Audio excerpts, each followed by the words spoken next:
What's your childhood mystery that you finally solved years later? Who ate all the cherries in the cherry cake? I was blamed for this 4 years after someone picked out all of the cherries and ate them during a family Christmas party. 8 years later my little sister confessed to me that it had been her. That total brioche. I met my wife in college, and when we were dating she often mentioned that when she was a kid she had a play doctor's kit that was stolen from her house. She had some surgeries really young, and so her parents bought it for her to demystify the doctor's office. She'd use it all the time on her dad poking and prodding him. One day I asked her about the robbery. Did they take everything? Jewelry? The TV? Other valuables? No. And no. It hit me. I asked, so someone broke into your house and only stole your doctor's kit, leaving anything worth fencing there? Yeah. Why? Did you ever consider your folks were tired of you using the kit on them all the time after you got better? Oh. Damn.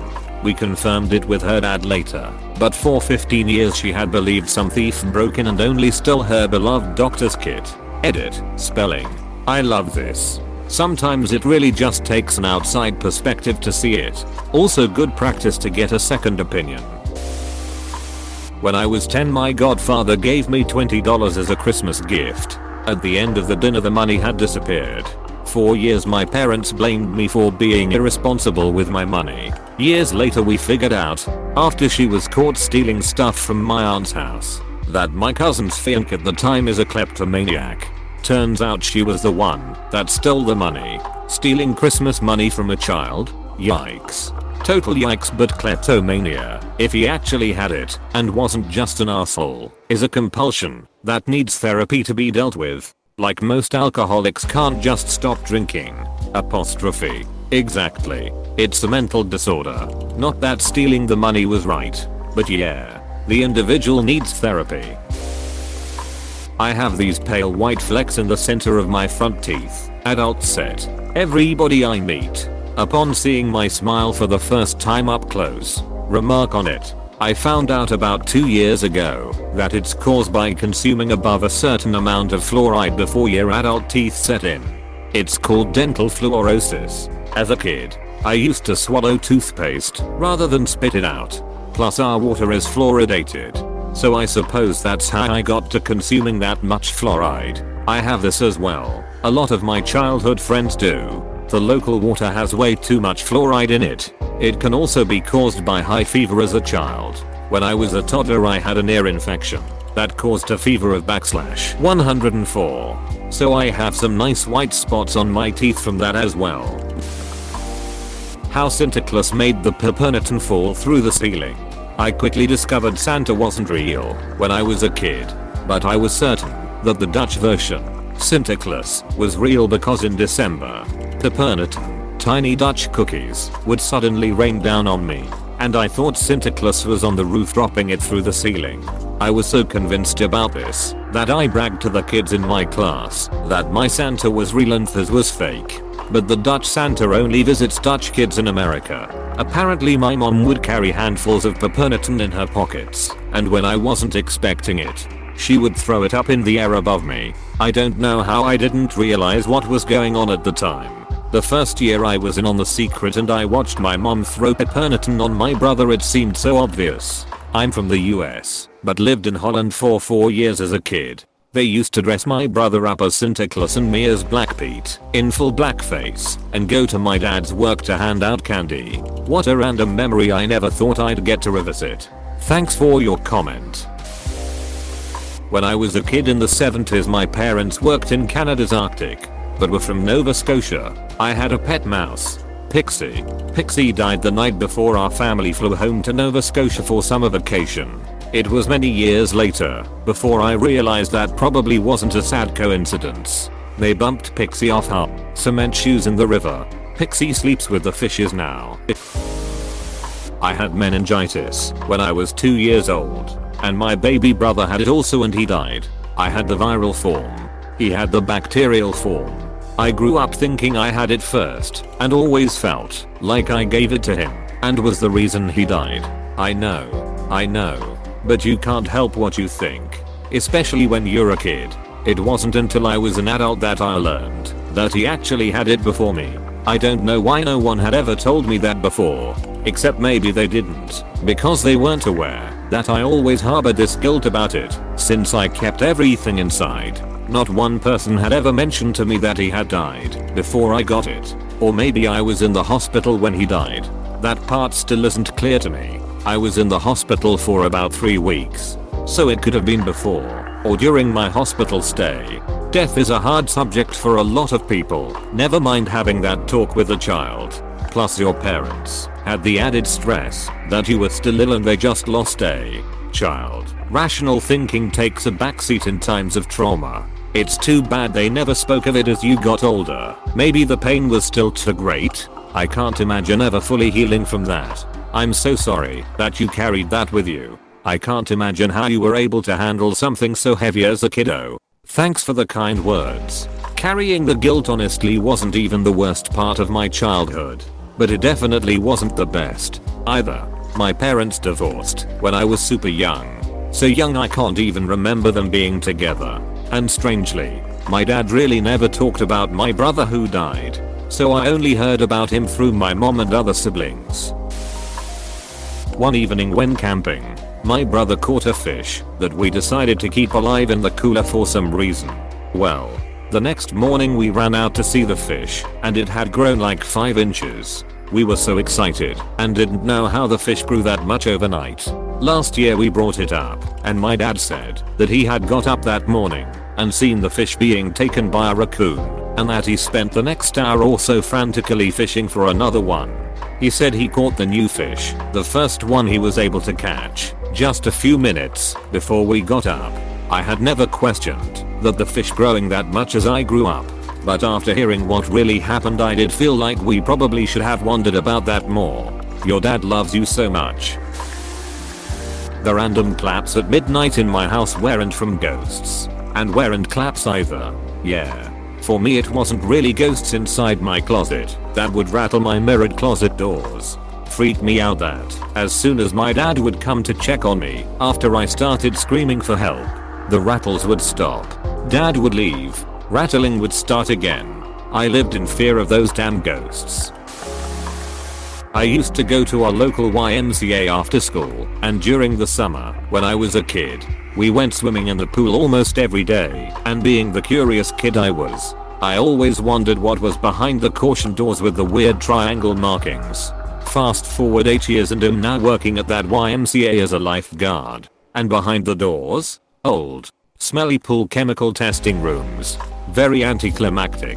Kids probably thought something cool was inside. That's where they keep the kids that couldn't swim. The kids they couldn't save. I've always wanted to know what was behind the ATMs at a bank. How it worked and where did the money come from. I grew up and worked at a bank just to find out some fat dude had to squeeze behind the ATMs to refill it. Me. Baha. Exclamation mark. Exclamation mark. Thanks for sharing. In preschool I had a substitute teacher who had a long pinky nail. I asked him how come, and he told me it just grows faster. Years later I realized. I'm curious but maybe I don't want to know. Why? Coke nail. RIC. In kindergarten I had a guinea pig that turned into many guinea pigs after I babysat the class guinea pig for Christmas break. Parents were thrilled. Anyway, my teacher took the entire family back to her house and was supposed to sell them, and I would get my original guinea pig back.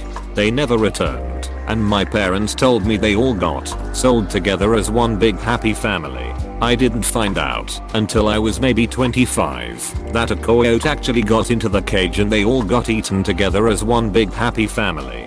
This is the way. I wasn't a kid anymore, but some years back, when my mom was terminally ill, my family was receiving food-based gifts from a lot of our friends. Prep dinners, baked snacks, a restaurant gift card or two. The usual support friends extend when people they care about are going through tough times. For a long time I remember dad asking me if I'd tried any pastries we'd gotten from some family friends. We'll call them the Nelsons. I'll let him know they were a little dry but very tasty. And he chuckled. It stuck with me because it was an odd question and reaction. It wasn't until a couple years later, spacing out driving home, that I remembered dad's bizarre reaction and the fact that the Nelsons had suggested easing some of mom's pain with marijuana, which they grew at home around the same period. I had eaten pot cookies. I feel like an idiot for not realizing it, and I don't remember anything that happened after I ate the pastries. I bought a pot brownie from a street vendor who had called to me when he saw me hobbling on a cane. He said it was a hybrid cannabis, and there probably wouldn't be any high, but it would ease my pain at home. I ate 1/4, it was a 4-dose brownie, and watched some TV. Then I decided I should see if it worked. Wow. I strode down the hall of the apartment building and back as if my knee was 20 again. Absolutely blown away. No high, as advertised. Got the knee replaced later on. BTW. So didn't become a regular. Close bracket. Reverse of this. As a kid, my dad would call me from the other side of the house to bring him something to drink from the kitchen. He always drank from a straw, and about first grade, I started getting annoyed at this, so I started poking a tiny hole in his straw as my own little vengeance. I didn't come clean about this until I was like 22 years old. The look on his face was priceless. It's like he instantly snapped back to them and knew exactly what I was talking about and just said, "Son of a, you did, didn't you?" He just thought we bought cheap straws. That's genius. I figured out my dad wasn't on a business trip in 2005. He was at my uncle's wedding and didn't want to take me all the way there because it was in Ireland and he knew I'd want to go if he told me. In hindsight, I probably should have picked up on the lie. My dad is a school custodian. That last sentence makes this story. My dad and sister used to play pranks on my dad's secretary. When we grew up, he admitted that he was having an affair with her. It makes my skin crawl thinking that he used my oblivious little sister to flirt with this woman behind our mother's back. That's wild. I'm sorry for you and your mom. When I was like 8 or so, I answered our house phone, and it was a man who asked to speak to my mom. Didn't ask for her by name. Said, "Could I speak to your mom, please?" I asked who it was, and he said, "It's Santa Claus." I was so excited and ran to my mom, and I was telling all my friends for days that Santa Claus had called my house. This led me to believe in Santa for a few years longer than most kids normally do. I was heartbroken when I found out that Santa wasn't real. Years and years later, I remembered to ask my mom who had called that day and said they were Santa Claus. It was our reverend, and my mom was a deacon. He had known me for years, so recognized my voice when I answered and knew what age I was. It had never occurred to me. Not sure if this is considered a mystery or not. My mother, who passed about in 2009, used to make a meatloaf every single year on Groundhog's Day. Every single year. Every single year she would tell us it was groundhog, and I always thought it just tasted like ground beef. But I was kid.